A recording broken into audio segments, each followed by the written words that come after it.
Bienvenue à toi pour ce nouvel épisode de La Voix des Nombres. Nous sommes toujours sur la série des 5 plans d'intelligence de la spirale d'évolution. Cette fameuse spirale que j'essaye de te décrire sans que tu ne la vois. Peut-être la connais-tu déjà parce que tu as fait ton thème personnel à un moment donné, mais peut-être aussi que tu l'as vu et que tu ne t'en rappelles plus, donc c'est un moyen d'illustrer les mouvements, le mouvement que l'on a tous en nous au vu à la lecture de la numérologie créative. Donc c'est ça ici que je te décris.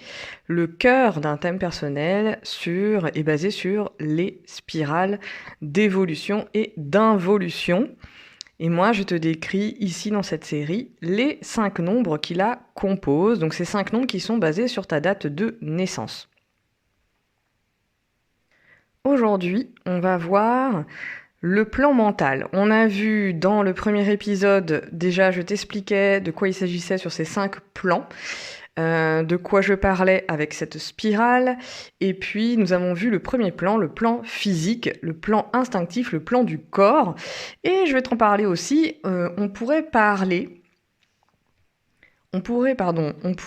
faire le lien avec la théorie des 3 cerveaux. Alors, on n'a qu'un seul cerveau, mais on a des aires, on a des espaces avec des parties de notre cerveau qui fonctionnent différemment. Peut-être que tu as entendu parler de cette théorie qui a été développée dans les années 50-60, avec ces 3 aires, ces 3 parties du cerveau. Le cerveau reptilien qui correspondrait justement à cette partie instinctive, à ses réflexes de survie, ses réflexes de conservation, c'est ce cerveau qui nous sert à fonctionner de manière automatique, la respiration, la digestion, l'activité de notre cœur, notre pression artérielle, notre circulation du sang, enfin tout ce que t'as pas besoin quand on est, en tous les cas, dans une santé relativement bonne, ce à quoi tu n'as pas besoin de penser.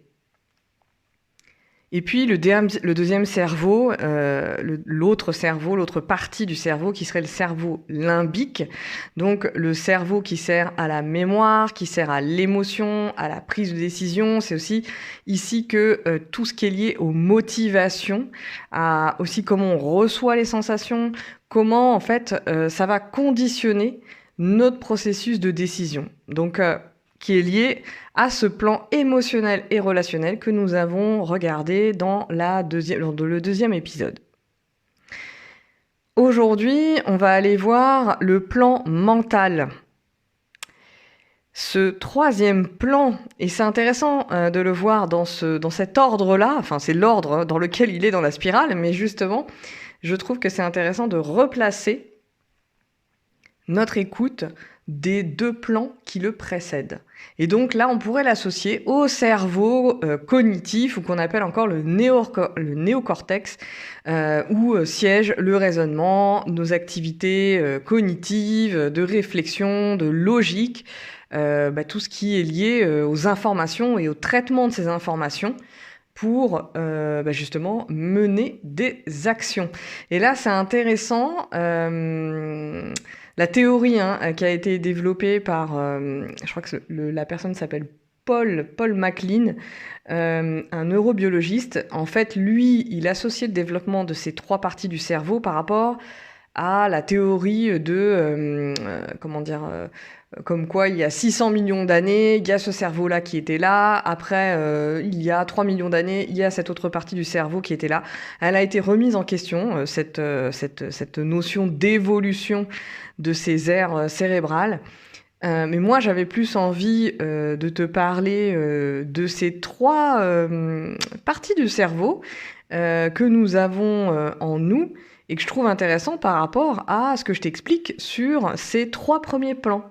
Ce plan physique du corps, les réflexes, les besoins, l'instinct, et puis le deuxième plan émotionnel et relationnel, comment tu vis tes émotions, comment tu te mets à l'écoute de tes émotions, comment tu comprends tes mécanismes en fait qui régissent ton intériorité ta nature en fait, et puis comment tu vis l'intensité de tes sensations et comment tu les reçois. Et c'est ce qui va, et c'est ça que je trouve intéressant, c'est ce qui va alimenter quelque part la machine de notre néocortex, de notre cerveau, de notre plan mental qui passe à l'action, qui décide et qui passe à l'action.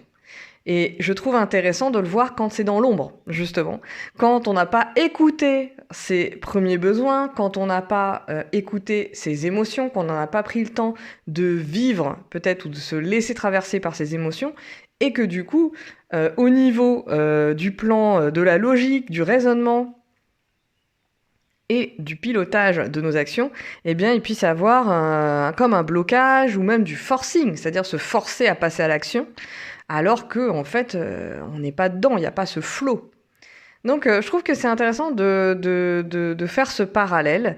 En tout cas, je t'invite dans cette année 7 qui nous parle de connaissances, d'approfondissement justement sur la partie introspection, mais au-delà de l'introspection individuelle, c'est aussi l'introspection sur comment, en tant qu'humain, on fonctionne. On sait beaucoup de choses sur comment fonctionnent les choses à l'extérieur de nous, mais très très peu sur comment fonctionnent nos organes, notre système nerveux, nos systèmes digestifs, enfin notre système digestif, notre système hormonal, tous les systèmes qui fonctionnent ensemble et qui sont qui fonctionnent ensemble justement, et comment tout cela fonctionne. Il y a une connaissance qui est aujourd'hui extrêmement accessible, une diffusion de l'information. Même si on ne sait pas tout, il y a énormément de choses que je trouve qu'on ne savait pas, en tout cas dans ma jeunesse et à mon époque quand j'étais à l'école, et que je trouve hyper intéressante de prendre connaissance de tout ça aujourd'hui, pour justement mener ses projets, prendre de la hauteur, prendre de la distance avec les choses, mieux les comprendre, mieux se comprendre et mieux comprendre les autres. Je trouve que c'est une clé très importante, et donc je te fais des liens parce que moi-même je me suis penchée sur le fonctionnement du système nerveux, le mien, via différentes problématiques, et la connaissance, c'est le pouvoir. J'en reviens à cette phrase, mais on est vraiment dans ça, et que c'est pour travailler sur son système nerveux, pour le réguler, la connaissance est une partie extrêmement importante, parce que justement, l'accès à cette connaissance permet déjà de réguler une bonne partie de ton système nerveux, parce que tu comprends les choses et que ça a un effet d'apaisement, tout simplement. Donc, aujourd'hui, je reviens sur cette intelligence mentale, ce troisième plan qui nous permet de raisonner, de réfléchir, de converser. C'est vraiment ce plan aussi qui permet de mettre une parole. C'est à ce moment-là aussi que on peut mettre en mots nos ressentis. Donc, je trouve que c'est intéressant dans le processus de voir de cette intériorité à la mise en mots.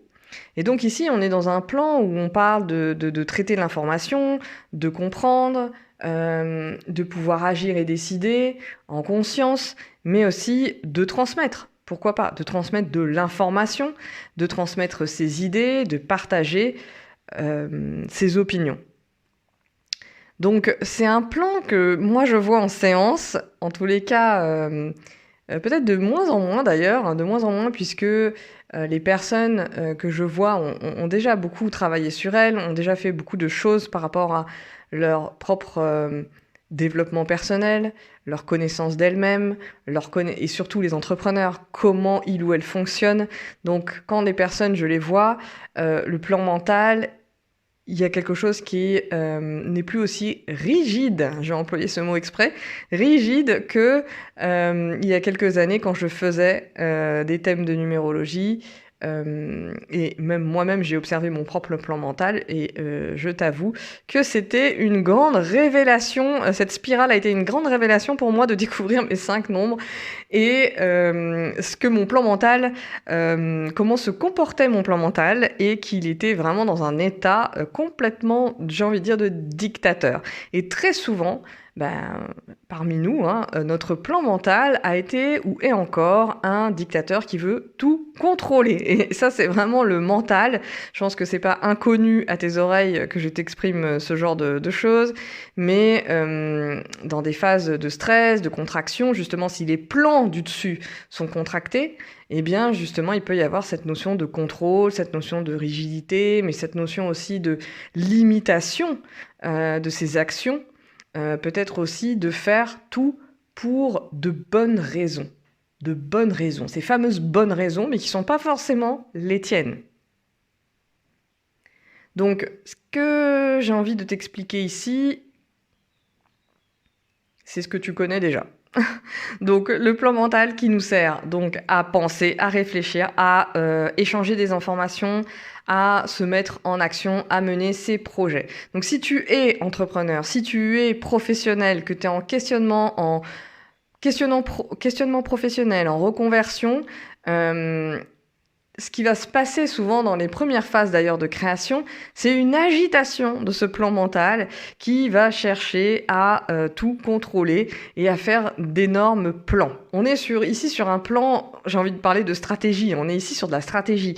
Une stratégie pour relationner, une stratégie pour entrer en relation avec quelqu'un, une stratégie pour mener à bien ses projets. Voilà, stratégie, c'est pas un mot qui est réservé à l'élite des businessmen de la planète.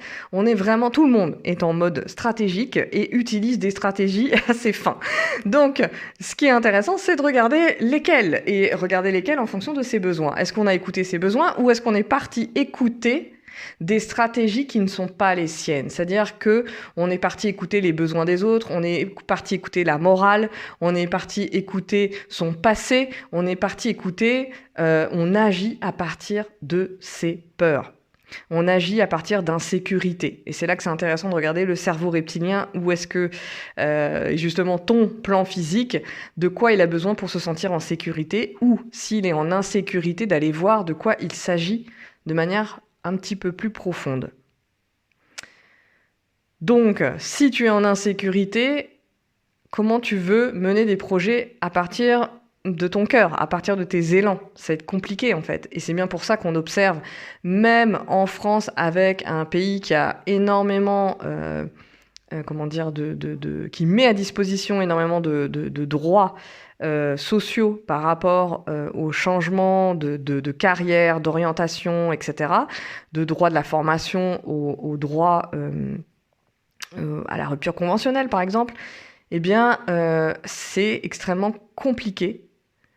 Et on voit bien que c'est pas toujours lié à une histoire de finances, justement. La sécurité ne parle pas que de finances.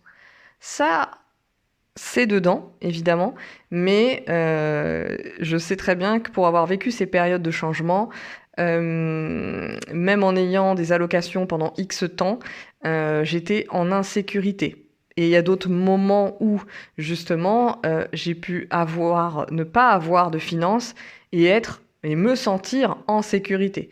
Donc, et tout en étant en changement. Donc, tout ça est très, très personnel, très intime, très individuel. Mais je voulais te faire ce lien.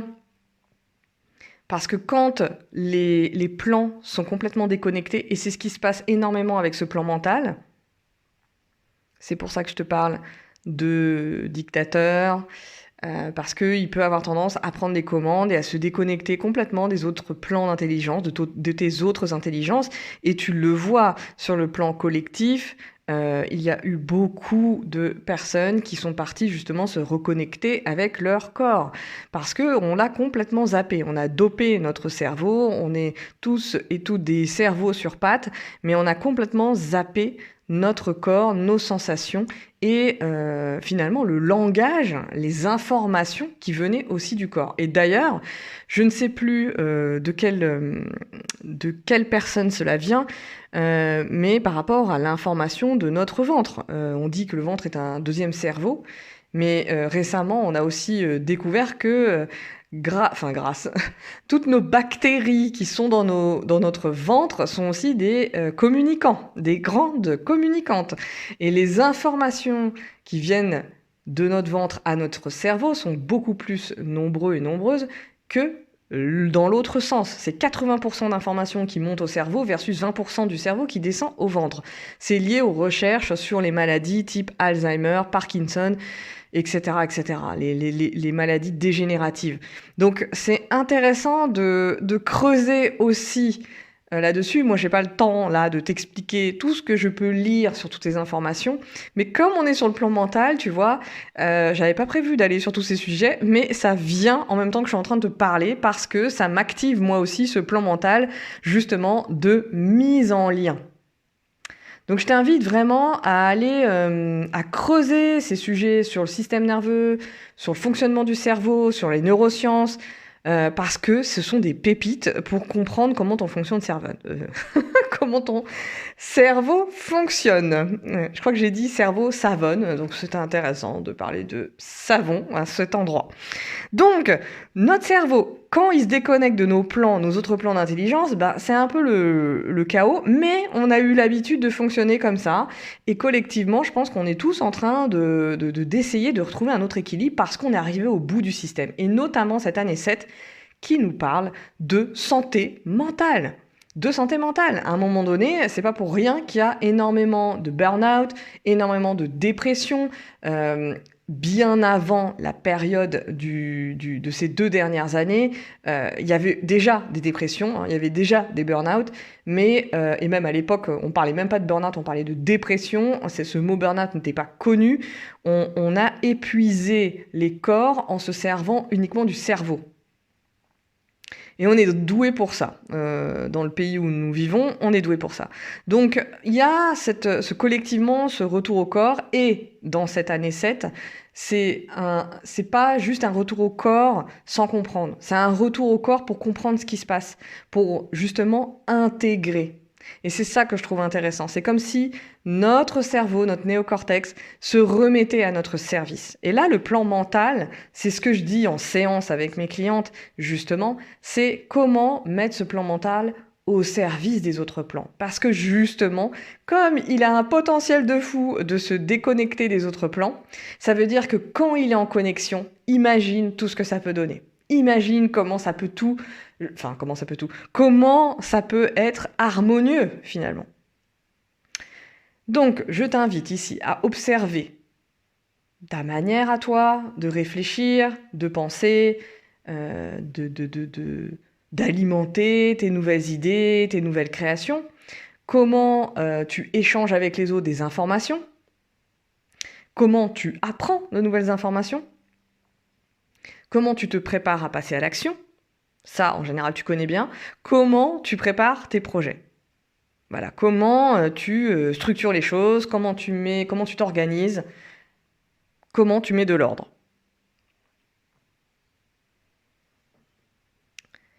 Et je vais te parler, comme pour les autres audios, de quelques exemples que j'ai envie de te partager. Mais voilà, ce que je voulais quand même dire d'important, c'est cette notion de ce plan mental, à quel point il est important. À quel point aussi on pouvait parler, il y a eu peut-être une phase aussi de rejet de ce plan mental qui était un peu ce côté tout-puissant. Comme d'habitude, l'humain passe toujours en polarité, donc il passe d'une polarité à une autre.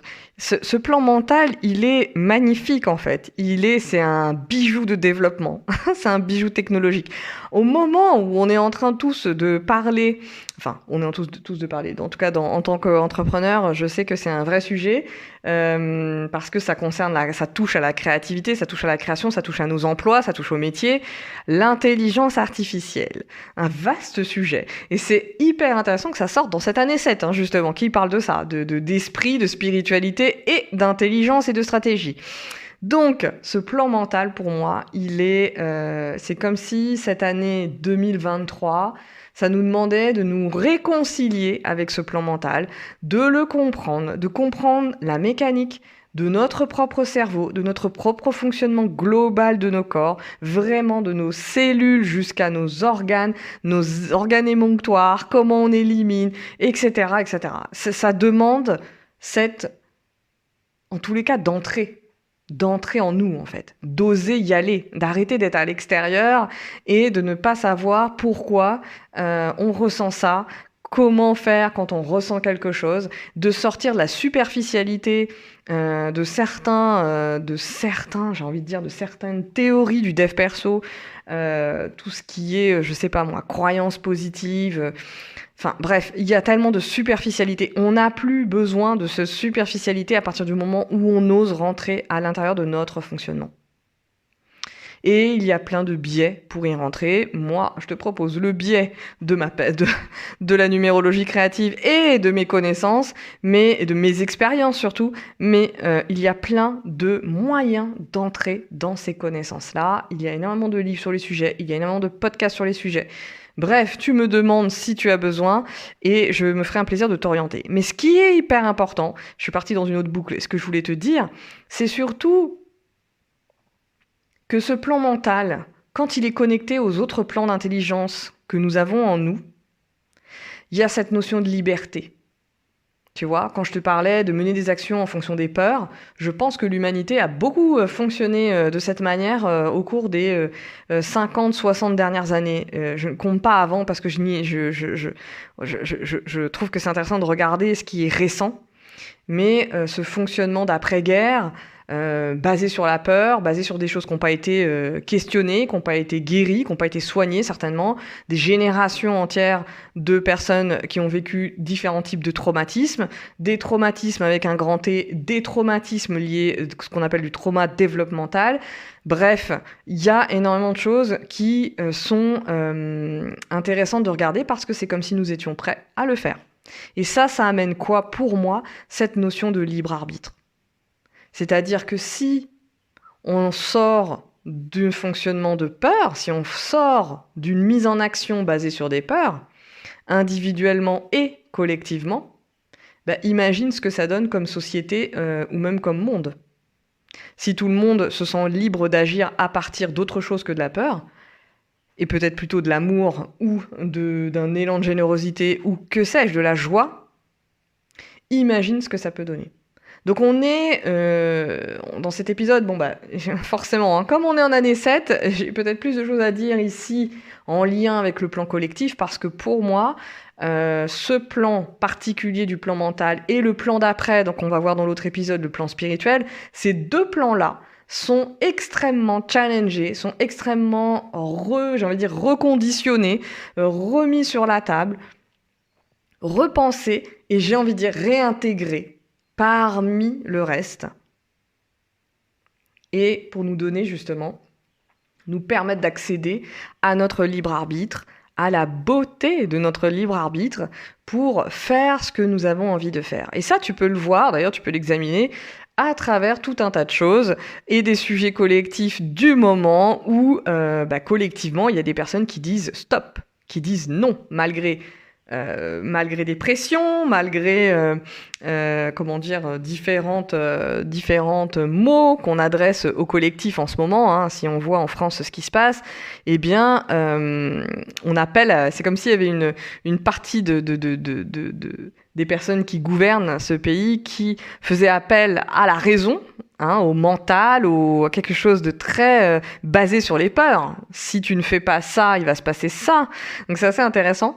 Et le collectif qui dit non, mais c'est bon quoi. J'ai plus peur en fait. Et c'est pas j'ai plus peur de toi, c'est j'ai plus peur de ce que tu me racontes et qui me ramène à un état, peut-être un état plus un état d'enfant. Donc c'est très très intéressant parce que ça vient toucher aussi à d'autres sujets d'analyse transactionnelle, mais ça je vais pas rajouter une couche, mais moi ça me parle énormément sur aussi ces plans-là, justement comme je te le parlais aussi dans une autre guidance, du retour des âmes, c'est-à-dire 2023 pour moi ça parle beaucoup de ça, c'est-à-dire le retour des âmes, les âmes dans le corps, l'incarnation, c'est-à-dire la chair, le corps incarné. Et ça va avec le libre arbitre, c'est-à-dire une âme qui est libre et qui est libre de faire ce qu'elle veut, tout simplement, de manière extrêmement pragmatique. On n'est pas dans d'autres espaces ici. On est ici et maintenant. Et plutôt que d'écouter justement, et c'est ça qui est intéressant à observer, des promesses, comme on dit dans le milieu politique, des promesses pour le futur, on te parle de 2030, 2050, les gens sont ici et maintenant. Le retour des âmes dans leur corps. En mode, je veux ça, c'est ici et maintenant, je sais ce que je veux, je n'ai pas besoin qu'une autorité autre que la mienne vienne me dire ce dont j'ai besoin. C'est hyper intéressant d'observer ça. Je n'ai pas le temps de développer parce qu'on n'est pas dans un podcast politique, mais moi je t'invite à observer tous ces plans-là. Et donc, quand je dis ça, c'est chez toi, dans ta famille, tes conversations que tu peux avoir. Quand tu vois que ton conjoint, ta conjointe prend telle ou telle décision, quand toi tu prends telle ou telle décision basée sur la peur, c'est pas conscient quand je dis ça, attention, basée sur une peur, et c'est intéressant du coup d'aller dans la conversation pour essayer permettre à l'autre de voir cette peur, si elle est présente, si elle est accessible. Attention à ne pas pousser les personnes dans leur retranchement, évidemment. C'est pas pour rien aussi que quand on fonctionne comme on fonctionne, c'est pas pour rien non plus. Tout est, comme on dit, tout est juste dans nos fonctionnements. Il s'agit pas de se brusquer et de se violenter soi-même. Mais voilà, je voulais te parler de cette notion de liberté, de libre arbitre, parce que là commence l'action avec ce plan mental, et ça parle aussi de ce que tu vas dire. C'est-à-dire, avec ce plan mental, c'est comment tu t'exprimes aussi dans le monde. Et donc, quand tu mènes tes projets, tu es dans une forme d'expression. Tu es en train de créer quelque chose. Tu dis quelque chose, même sans parler, tu dis quelque chose. Tu dis quelque chose aux autres, tu dis quelque chose au monde, parce que tu es en train de créer quelque chose. Et donc, si tu es dans cette liberté, c'est ça qui donne aussi des élans aux autres, c'est ce qui diffuse une certaine énergie, entre guillemets positive, en tous les cas joyeuse, versus un projet complètement contracté que tu as fait par obligation, et pas obligation, je dois faire ça pendant un temps parce que j'ai besoin de gagner de l'argent, parce que pendant 6 mois j'ai besoin de faire ça. C'est complètement différent parce que là on est dans la conscience, mais plutôt j'ai fait ça par peur et je ne le sais même pas. Parce que c'est basé sur quelque chose qu'on m'a dit quand j'étais enfant, parce qu'on m'a toujours dit parce que l'école, ça s'est passé comme ci ou comme ça, etc., etc. Toutes les couches de croyances internes, internalisées, je sais pas, intégrées, que nous avons. Donc ce travail de déconstruction, il est hyper intéressant à faire pour retrouver une liberté. C'est un travail qui prend du temps. Mais le fait de mettre des mots dessus, d'en prendre conscience, eh bien, c'est ce que nous observons dans les rendez-vous de thèmes personnels. Voilà, donc je voulais faire un grand tour sur ce plan mental parce que je trouve qu'il est central et important. Et je vais te donner 2-3 exemples de nombres. Pardon, on a quitté un peu la numérologie là, mais de nombres, pour que tu aies une idée et que ça donne des pistes peut-être autour de toi. De toute façon, c'est sûr, tu as observé. C'est ce qui s'observe le plus facilement sur les personnes autour de nous, comment elles agissent et comment elles réagissent et comment elles créent les choses. Et quand je parle d'un projet, ça peut être un repas, un mariage, une entreprise... je veux dire, tout est projet. Donc, organiser un jeu, une sortie, tu vois, c'est vraiment de l'ordre du micro, le projet. C'est tout ce que tu vas entreprendre qui te met en action. Donc, tu peux l'observer aussi au sein de ton travail. T'as un projet à mener, t'as une nouvelle action à faire, t'as même un email à écrire à quelqu'un que t'avais jamais écrit. Observe comment tu te mets en action. C'est hyper important dans la numérologie, c'est cette étape d'observation. Et donc, avec un exemple, je vais donner un exemple avec le 1, par exemple. On va prendre le 1, le 4. Le plan mental avec un nombre 1. Donc, pour le calcul, c'est ton jour de naissance et ton mois de naissance. Donc, ton jour et ton mois que tu additionnes et tu réduis le chiffre entre 1 et 9. Le 1, sur le plan mental, on est dans une énergie de rapidité. On est sur un plan mental qui, j'ai envie de dire, qui trace sa route, vraiment avec cette image du 1 qui a besoin d'indépendance. C'est un nombre qui parle d'indépendance, qui parle de rayonnement, qui parle de rapidité. Donc on est sur un plan mental, une personne, on peut avoir affaire à une personne qui réfléchit vite, qui capte vite aussi, qui a une pensée agile, peut-être qui arrive facilement à avancer des arguments, qui va les trouver ces arguments, qui a une facilité à exprimer ses idées. Et même si tu les exprimes pas, de vive voix, tes idées te viennent très rapidement quand tu entends quelqu'un parler. Parce qu'entre avoir les idées qui nous viennent dans le plan mental et les exprimer, il y a aussi ça peut dépendre aussi de tes autres nombres. Mais il y a quelque chose ici qui parle aussi d'impulsion. Tu vois. Et donc, dans l'ombre, tu peux imaginer que ça peut être des personnes qui imposent ces idées, qui pensent que leurs idées sont les meilleures, qui veulent absolument placer leurs idées comme les meilleures et qui peuvent utiliser la force pour cela, qui vont trop vite dans la manière d'expliquer les choses et qui, du coup, l'autre en face, qui n'a pas ce 1 sur le plan mental, se sent complètement perdu. Mais du coup, ce que ça renvoie à celui qui a ce plan 1, s'il ne le sait pas, il peut se dire aussi qu'il peut invalider ses propres idées. Parce qu'à force d'entendre des gens qui comprennent pas ou qui vont pas aussi vite qu'il ou elle, il peut avoir l'impression d'être complètement seul, la solitude du 1. Donc, du coup, ça peut être renfermant aussi. On peut se renfermer, ne plus exprimer ses idées, avoir l'impression d'être trop à côté de la plaque, d'être décalé, finalement. Et du coup, en se renfermant, ce 1, il peut s'éteindre. Donc, c'est intéressant de regarder si ça te parle, que ce soit dans la lumière ou dans l'ombre. Observe pour toi, mais observe aussi autour de toi, auprès de tes enfants, tes collègues ou des personnes avec qui tu échanges. C'est hyper intéressant de regarder ça. Moi, en tout cas, quand j'ai compris ce plan, il y a comme une lumière qui s'est allumée justement dans ma tête et je n'ai pas fini de le comprendre. Parce que quand je t'ai décrit tout ça, évidemment que y a tellement de richesse en fait derrière chaque nombre et en fonction de là où il se situe, et puis des combinaisons surtout. Là, je peux pas t'expliquer une combinaison d'un thème, mais c'est ça qui est intéressant, c'est de voir les 5 nombres, comment ils agissent entre eux, comment ils collaborent. Voilà, donc le 1, dans la lumière, on est vraiment un peu en quelqu'un de sûr, qui est un peu charismatique, a des idées aussi peut-être avant-gardiste, si on pourrait dire ça comme ça, qui a vraiment cette notion il peut y avoir cette notion de leader en fait. Voilà, quelqu'un qui a envie en tous les cas de mener sa vie avec indépendance. Clairement, c'est pas une personne que tu vas pouvoir influencer par rapport à tes idées. Et puis dans l'ombre, c'est plutôt le côté directif, en mode dictateur justement, quelqu'un qui impose ses idées, ou alors au contraire, qui n'a pas d'écoute et qui du coup n'ose pas du tout les affirmer, qui n'est pas là en fait. Le 1, c'est je suis. C'est l'identité. Donc il peut y avoir ce côté, je suis pas là. Je suis pas là dans mes idées, je les exprime pas parce qu'il n'y a pas la place pour, parce qu'il y a la peur de rayonner, parce qu'il y a la peur d'être original, parce qu'il y a la peur peut-être aussi même de s'imposer. Ça dépend, dans quel contexte la personne elle a vécu, elle a grandi, et aussi de mémoires qui peuvent être présentes sur le plan familial, quand elle était petite ou petit, la personne ne pouvait pas forcément exprimer ses idées, elles n'étaient pas comprises. Donc adulte, ça peut donner quelqu'un qui étouffe un petit peu tout ça ou a du mal à s'exprimer avec clarté, alors que la lumière du 1, c'est justement d'être clair.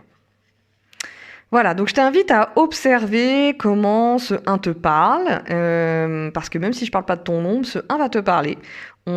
Tous nos nombres sont intégrés en nous quelque part, donc même s'il te parle pas sur le plan mental, il va te parler certainement ailleurs. Et puis à non seulement observer, mais aussi regarder toi, tes propres besoins, de quoi tu as besoin sur ce plan mental, sur ton propre plan mental, pour être bien. Est-ce que tu sens que tu arrives à exprimer tes idées, tu arrives à créer tes projets, ou tu sens des contractions? C'est hyper intéressant de regarder ça maintenant pendant que tu m'écoutes ou après.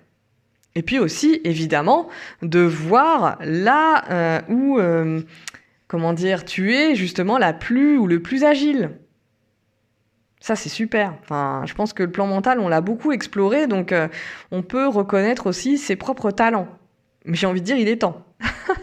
Donc, j'ai envie de te parler du 4. Le 4 sur le plan mental. Le 4, c'est intéressant par rapport au 1.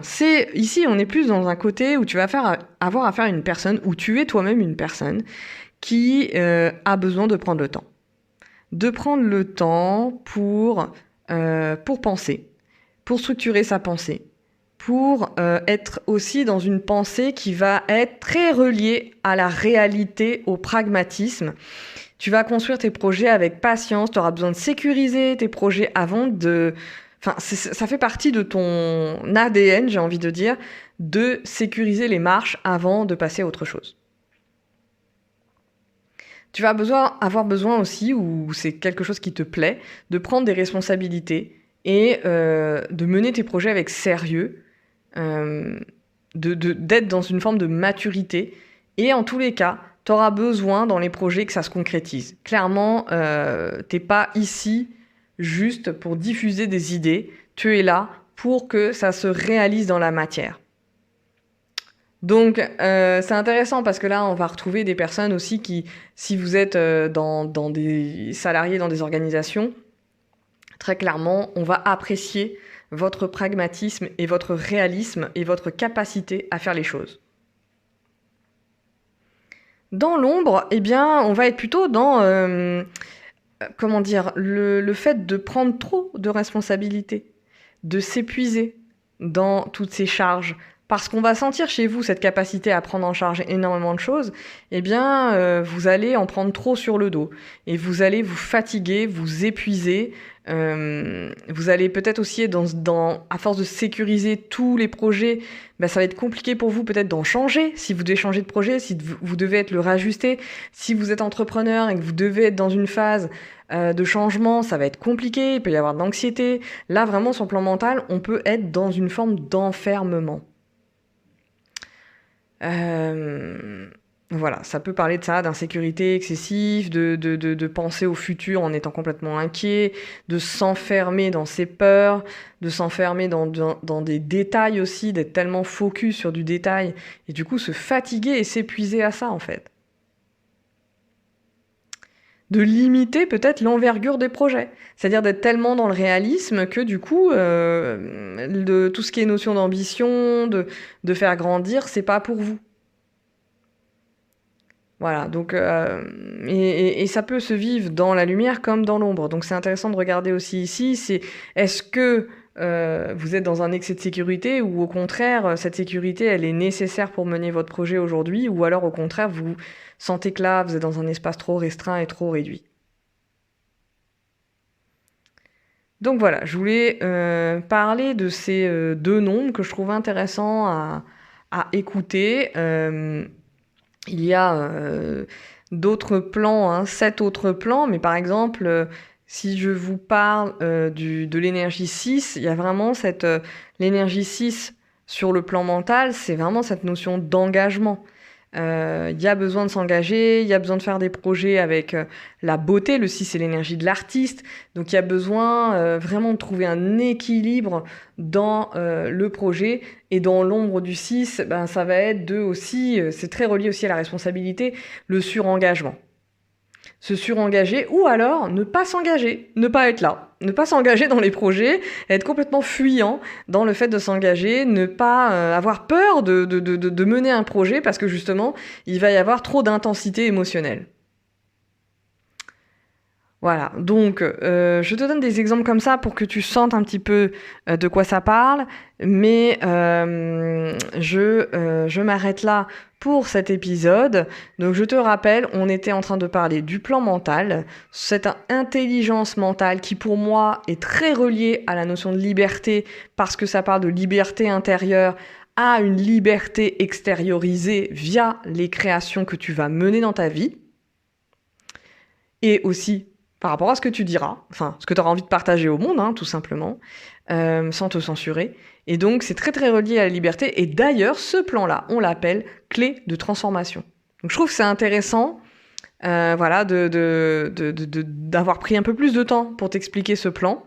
Et la prochaine fois, on parlera du plan spirituel, qu'on appelle aussi le plan d'accomplissement, où je pense que ce sera un épisode beaucoup plus court, parce que justement, qui est sur le subtil, qui est sur quelque chose de l'ordre de l'intime et du ressenti. Voilà, je t'invite à m'écrire, à m'envoyer un mail ou à me contacter sur mes réseaux. Alors par mail, estelle@passerellecreation.com ou alors sur mes réseaux Insta, LinkedIn ou Facebook en message privé ou sous un de mes posts. C'est plus facile sur Instagram pour échanger si tu as envie d'échanger par rapport à cet épisode. Si tu as des questions, n'hésite pas à me les poser. Je développerai aussi des épisodes par rapport à vos questions. Ça, c'est vraiment quelque chose aussi qui me tient à cœur, c'est de pouvoir développer dans ce podcast et dans cette émission des choses très concrètes par rapport à tes besoins du moment. Donc, ça peut être autour de tes relations, autour de ta vie pro, autour de ta propre vie personnelle. Et je développerai ça évidemment de manière complètement anonyme et je construirai des épisodes à partir aussi de vos questions.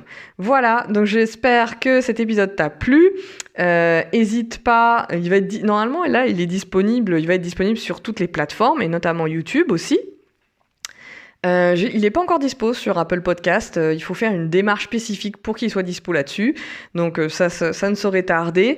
Mais si tu peux soutenir aussi ce podcast en le partageant à tes amis, à tes proches, je t'en serai éternellement reconnaissante parce que le podcast, c'est quelque chose qui se diffuse et se partage. Les algorithmes ne nous aident en aucun point pour diffuser ces contenus qui sont créés et qui sont offerts, tout simplement. À très bientôt!